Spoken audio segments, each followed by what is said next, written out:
Hello! Hello, we're Nerdpool. Wait, where's Rory?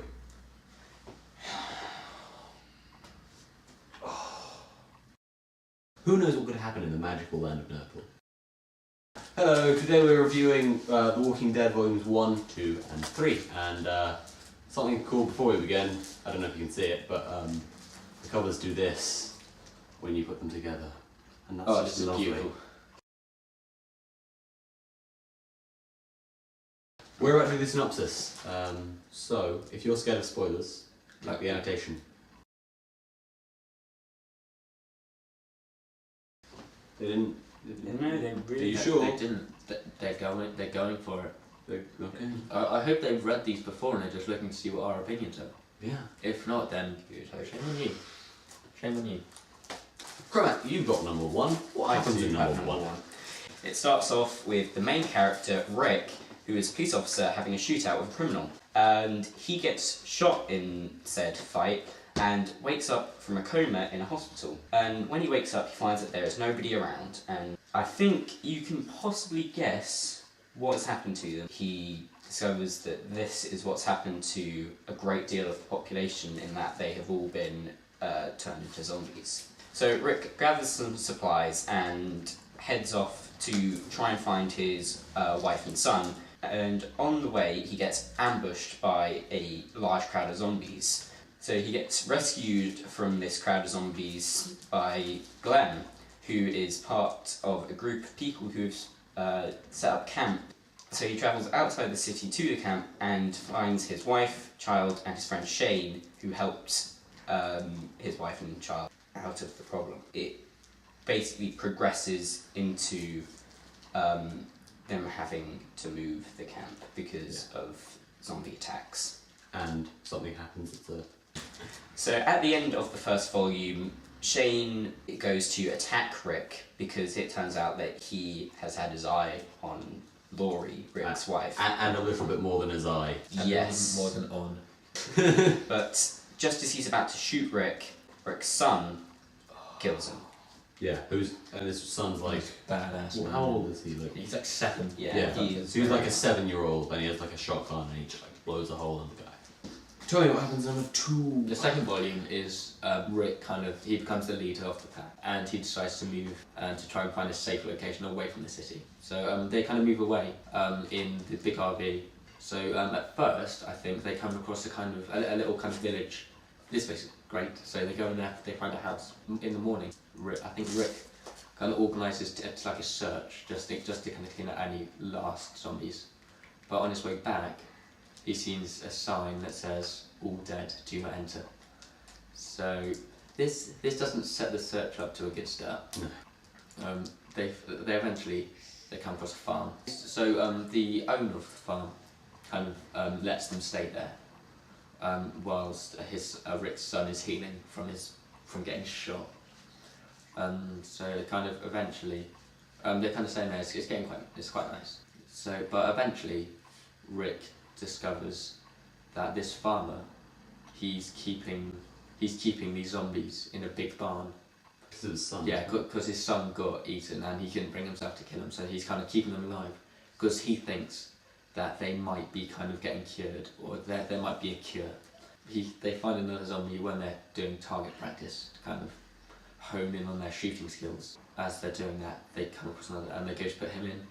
And as they do that, I think there are 14 zombies in there. But so they all pour out, and I think said the Canadian to the Jews.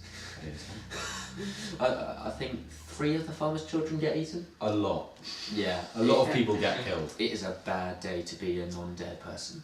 So after that, it kind of tempers fly, and it turns out to Rick that they could only stay there while his son was healing. After that, they were all gone. So then they kind of move out, and they're doing it. They're just kind of moving again for a while, until they come across a prison. What Tommy forgot to mention was the character Tyrese, who I adore. They find him on the road in number 2. He isn't such a huge character in number 2. No. I mean, in number 3, he really starts to be a big character. In number 4, which I've read, he's very important. Anyway, number 3, So they found a prison, and what's safer in a zombie apocalypse than a prison? They go in there, they start clearing zombies out, they go to the cafeteria and find that there are these 4 convicts. And the one who says that he's in there for tax evasion isn't in there for tax evasion. He's a dodgy looking mofo. Yeah. And he has done some dodgy mofoing things. And yes. To some damage. I would just like to say, I had my suspicions of him ever since I saw the back of his head playing cards. Alright, so they're clearing out the place. Oh yeah, one of the convicts is in there for murder, but they figure, we'll just forgive him. But then, some of their party start to get murdered, and that's not good. Oh, number 3 is where it really starts to lift up. Like, number 1 and 2 are a bit slow, number 3 really starts to pick up much more. When some of their party start, get murdered, the first assumption, naturally, is that the murderer did it. So Rick locks up the murderer. But then when they find out it's actually Mr. Tax Evasion, Rick tries to forgive him, but the murderer busts out some guns, which, they have no idea where he got them from, and holds the gun to Rick's head and says, "You will get out of my prison right now." And that's the cliffhanger at the end, and it's great. Anyway, okay, that's the synopsis. You can stop quivering. We've done spoiling. There aren't really many speeches, but whenever there are always lines that you sort of Yeah. Actually, that's really important, isn't it? Yeah, he's very clever with that. Yeah. Well, so that line in particular, like, it's not the same as killing dead ones, and he's like, it never should be. Part of me wants to call it really over dramatic and over sentimental, but another part of me thinks knows it's really clever. It's perfect. Yeah. What do you think of that? Like, it turns out you're just sort of waiting to die. Yeah. Whether it's a zombie bite or not.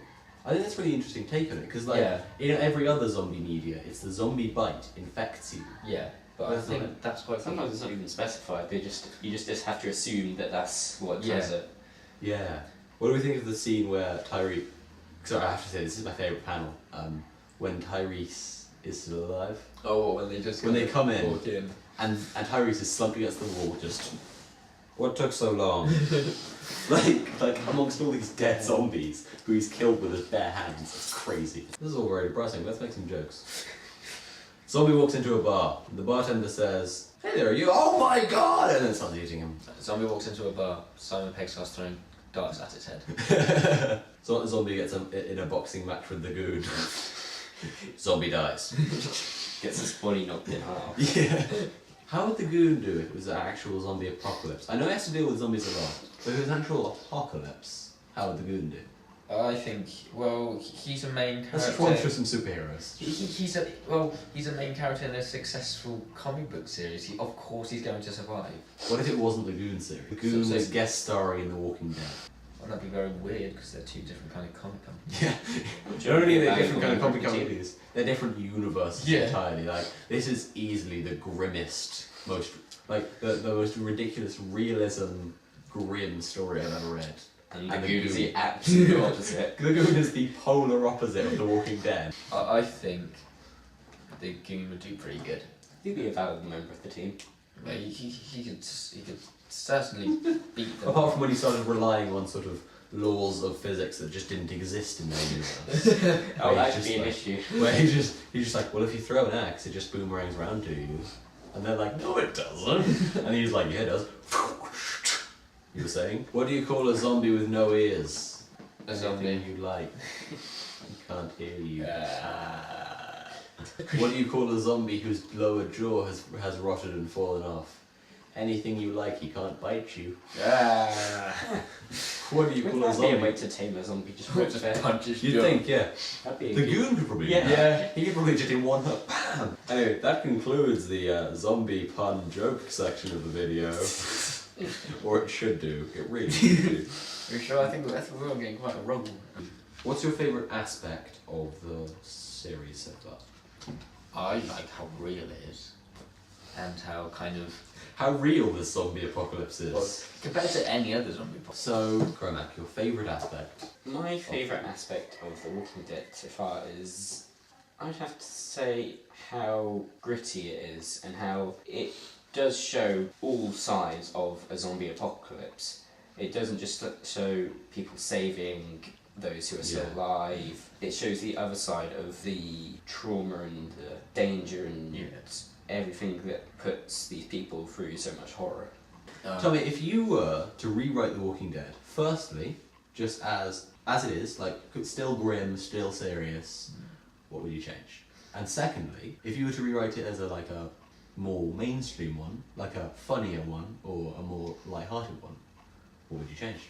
If I was going to rewrite it as it is, I would have the zombies running by now. Because they're still just just dragging themselves along. Like Dead Set. And if I was to rewrite it as kind of more Hollywoody style movie version, Yeah. I would add more guns and more ammo. Just because I especially when in I think the third one when they're bursting into the gymnasium. If they had just AKs, that could make for a couple of pretty impressive. Just mowing down zombies. Yeah, just a couple of pictures of just slaughter. If I were to rewrite it sort of in the same vein, I wouldn't make it quite as grim. I try to keep the realism, but at the same time, I wouldn't make it that it only goes downhill. Like, it does seem to only get worse. And I'm not sure that is realism, because in reality, there would be good points as well. Yeah. To highlight the bad. Yeah. But if I were to make it into a funny series, it would basically be sort of Goon in a zombie apocalypse. But obviously I have to think of my own superhero. I would do Nerdpool in a zombie apocalypse. Yeah. And we're all just sort of living in a Goon style universe where everything's just crazy. Yeah. And we're just yeah. And Cromac talks like Frankie. And Cromac is basically Frankie but dressed as Captain America. All the time. And then he's just Tommy, help, there are loads of zombies coming this way, and you turn to Rory and you're just unleash the Rancor! And we press the button and the gate comes up and a Rancor comes out.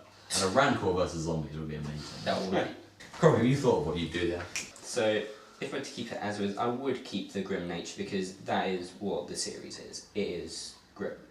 But I would perhaps give a bit more backstory to it, so you know why the zombie apocalypse has occurred and what was done to try and stop it, but has completely failed and caused these people to have all of their relatives killed. Yeah. Near enough.